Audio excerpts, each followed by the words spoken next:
do Meio Ambiente e Ministério da Ciência e Tecnologia. Lá tem claramente identificado um conjunto de procedimentos ambientais que devem ser seguidos e avançados e reconhecidos internacionalmente como dos mais avançados do mundo, que é protagonizado pelo MMA, pelo MCT, por determinação do presidente Lula e da ministra Dilma. Então, eu não entrei no detalhamento dessa questão. Assim como não entrei no detalhamento de questões voltadas ao controle da qualidade, que as normas, como bem disse o Dr. Martins, da ABNT, são emparelhadas com todas as normas internacionais, porque senão o Brasil não poderá competir internacionalmente.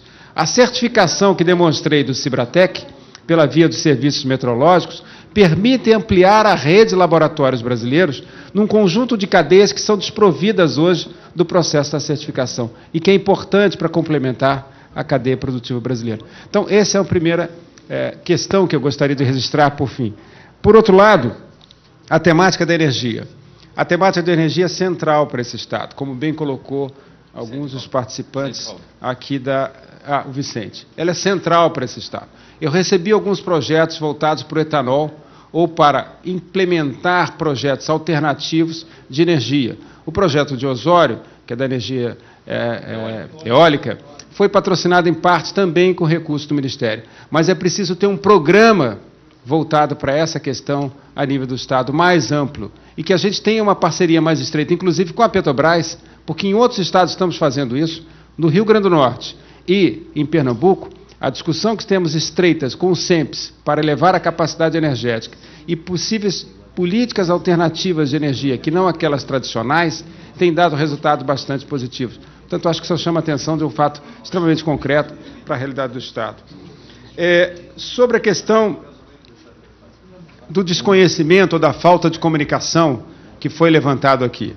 É fato, os instrumentos no Brasil que avançaram muito de 2003 para cá, e eu cito 2003 porque é um marco de fato. Os empresários reconhecem, o setor acadêmico reconhece, a sociedade civil reconhece. Houve uma mudança radical do marco regulatório, houve uma implementação radical de recursos efetivos para a área. O BNDES vai operar esse ano 100 bilhões de reais em crédito. Isso tem um efeito direto na crise que a gente está vivenciando. Salvou o Brasil. Isso tem um efeito direto na taxa de investimento. Isso tem um efeito direto no processo inovativo. Então, na realidade, houve uma mudança radical de 2003 para cá. Mas falta comunicação, como bem colocou o senhor Francisco. Falta comunicação. Eu estive na quarta-feira na Fiesp, trabalhando com um conjunto de empresários, a realidade da PDP pós um ano e do sistema de inovação implantado no Brasil. A questão central que eles colocaram, falta comunicação para o empresário saber como chegar e se apropriar do conjunto de instrumentos e recursos disponibilizados. A gente vai tentar minorar esse processo com um amplo movimento nacional a partir de 2010, voltado para comunicar o que de fato tem de instrumentos. Agora, quero retomar... Desculpe.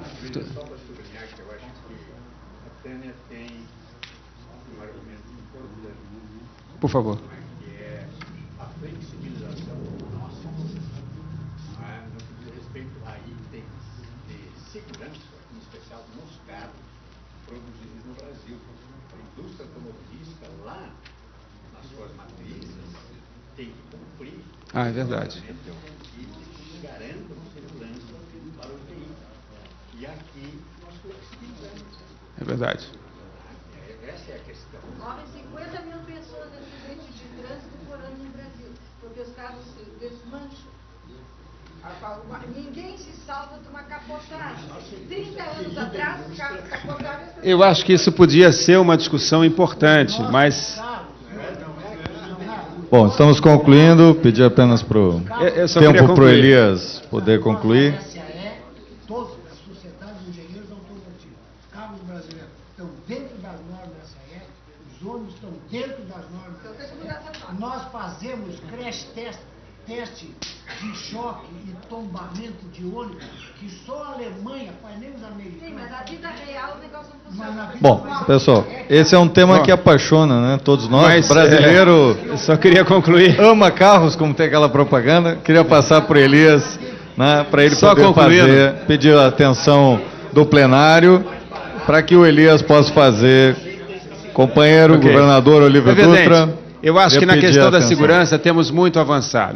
Na questão da certificação e na questão da metrologia temos muito que avançar, porque ela é necessária como um complemento ao processo. É evidente isso. Doutora Tânia, eu concordo com algumas questões que a senhora colocou. O governo tem contradições em si. A questão dos transgênicos, a questão voltada para a questão dos transgênicos. Tem uma contradição dentro do governo, isso é fato. Eu, particularmente, venho da área da propriedade intelectual. Tem uma restrição clara ao processo de transgênicos, mas dentro do governo essa questão tem uma outra acomodação. A questão do Códex Alimentar. Tem razão a doutora Tânia ao chamar a atenção sobre esse fato. Isso é um fato complexo, que também tem questões de divergência, de polêmica dentro do governo federal, que é a questão que envolve, inclusive, toda a indústria alimentar brasileira e sequenciamento da indústria alimentar. Mas eu queria, por fim, terminar, 1 minuto só, prefeito Jair, que é o que tocou o doutor Frei. Acho fundamental a sua fala. Precisamos olhar a questão tecnológica, por isso eu fiz questão de apresentar o plano nos seus 4 eixos. No eixo final, que é tão importante quanto os outros, que é o eixo social. Há um projeto do governo federal que articula Ministério da Ciência e Tecnologia, Ministério do Desenvolvimento Social e Ministério do Desenvolvimento Agrário, voltado para a segurança alimentar. Voltado para perceber a dimensão das cooperativas, das microcooperativas e das áreas mais distantes do país. Eu citei apenas um exemplo, que é o de Sertânia, mas tem outros exemplos para citar. Tem editais comuns que estão sendo feitos no sentido de resgatar a possibilidade dessas comunidades terem acesso a uma tecnologia que dê um empreendimento a elas, que dê um fato de gestão a elas, que dê capacidade a elas. O 4º braço desse processo, além dos 3 ministérios, está sendo a Embrapa. Nós agora estamos envolvendo a Embrapa para que, de fato, a gente consiga chegar ao conjunto de populações mais distantes, elevando a capacidade de inclusão digital, mas também, principalmente, percebendo a dimensão social daquela cooperativa ou daquela área de segurança alimentar, para que a gente possa trabalhar a tecnologia que melhor responda a eles. Não a tecnologia que nós possamos impor, mas a tecnologia que responda a eles da comunidade, porque certamente eles saberão muito melhor do que nós o que deve ser colocado ali. Então, o que eu coloquei foi um aspecto mais do conceito macro do plano. Eu não entrei no detalhamento do plano. Mas muitas das falas aqui, eu inclusive vou me reportar depois a pegar o endereço, até fazer uma interatividade mais forte com vocês, para tentar responder. Mas deixo aqui registrado. Para o Estado, é fundamental resgatar a condicionalidade do Estado em rede para a sua articulação. Para terminar, o Aldir colocou, estamos lançando uma forte rede no centro-oeste do Brasil. Por quê? Os estados se envolveram conosco, articularam conosco, uma rede de pesquisa para a biotecnologia e para o bioma daqueles estados, e definiram parâmetros e estabeleceram principalmente contrapartidas. E os seus governos, independentes da posição política divergente com o governo Lula, se envolveram pessoalmente para estabelecer esses parâmetros. É uma rede de quase 150 milhões de reais que será estabelecida no dia 10 agora. Isso é possível.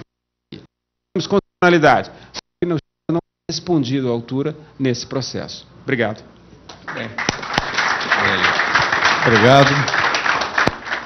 Quero então agradecer ao nosso painelista, o economista Luiz Antônio Rodrigues Elias, secretário executivo do Ministério de Ciência e Tecnologia, nosso querido amigo Frei Sérgio, ao Ideraldo Caron, do DENIT, ao professor Jorge Aldir, da PUC, ao nosso amigo empresário José Martins e ao Ricardo Portela, que representa aqui o Conselho de Infraestrutura da Fiergs, que trouxeram contribuições muito importantes para esse nosso debate de infraestrutura e inovação tecnológica. Eu acredito que o passo em direção a este processo que nós estamos constituindo, de quebrar o paradigma do conflito e construir o paradigma do diálogo, pensando o futuro do Rio Grande.